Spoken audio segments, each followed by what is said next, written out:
And today, we're going to play a little game of compare and contrast. I'm going to play two clips, one of Joe Biden 10 years ago and one from just the other day. First, Joe Biden speaking on the topic of Israel in 2014. Let's go. It's more than merely a moral obligation we have. It's a security necessity. It's for both Israel's sake and for the United States. The security of Israel and the United States is inextricably tied. And we will never, ever, ever abandon Israel out of our own self-interest. I mean, you can just see how much the man has declined looking at him 10 years ago and now. Could you imagine the president trying to even pronounce the word inextricably today? But now, let's look again at Joe Biden speaking to CNN just a few days ago on the same topic, Israel. I made it clear that if they go into Rafah, they haven't gone into Rafah yet. If they go into Rafah, I'm not supplying the weapons that have been used historically to deal with Rafah, to deal with the cities, to deal with that problem. It's just wrong. We're not going to supply the weapons and the artillery shells used that have been used. Artillery shells as well. Yeah, artillery. So much vigor there. Now, two things stand out pretty obviously from these two clips. Number one, there's the incredible decline, of course, in Joe Biden's vigor, his mental acuity. The man has aged and been aged incredibly by the office and time. But two, the more important thing, I think, for our purposes is the huge backflip when it comes to Israel.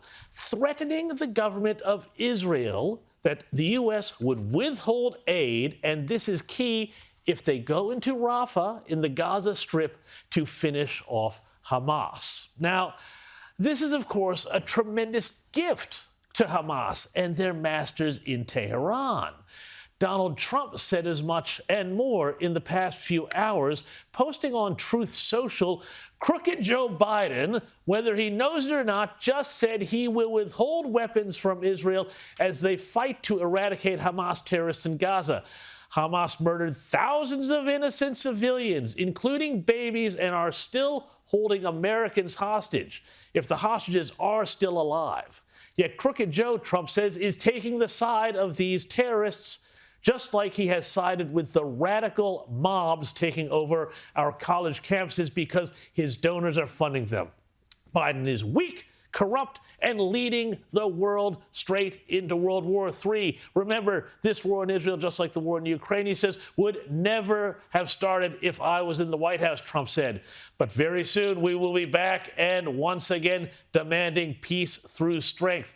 That was Donald Trump just a few hours ago, but there is even, beyond all of this, with this backflip on Israel, a bigger issue that we need to get into, and that is why Biden made this move. And I think the reasons why this move were made are obvious for all to see. Because in doing so as well, he may have landed himself, Joe Biden, in some trouble.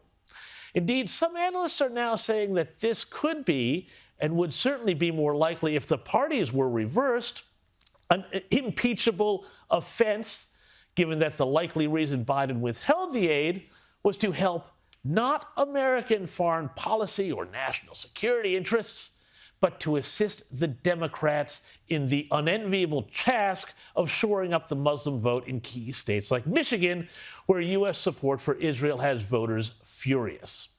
Because remember, this is exactly this whole political quid pro quo what Donald Trump was accused of doing when the Democrats tried to impeach him for threatening Ukraine's President Vladimir Zelensky, telling Zelensky that he might withhold military aid to help in the fight against Putin's invading armies if Zelensky didn't cooperate with an investigation into Hunter Biden's oil and gas business activities in Ukraine.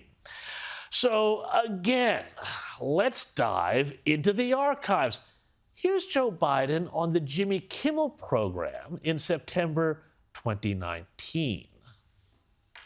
The idea that someone would call a head of a foreign state ahead of time, withhold significant military aid that's badly needed in order to prevent the Russian separatists who are in Ukraine from taking over Ukraine.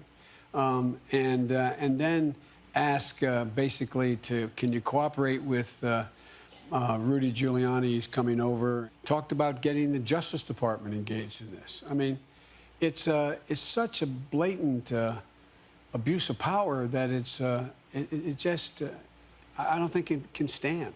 Yeah, well, do you think it is an impeachable, this particular instance is an impeachable offense? Based on the material that they acknowledge today, it seems to me it's awful hard to avoid the conclusion that it is an impeachable offense and a violation of constitutional responsibility. Whoa, hang on. What's that you say, Mr. President? Withholding foreign military aid from a Democratic ally facing an existential war for your own domestic political purposes is an impeachable offense? Why, I never,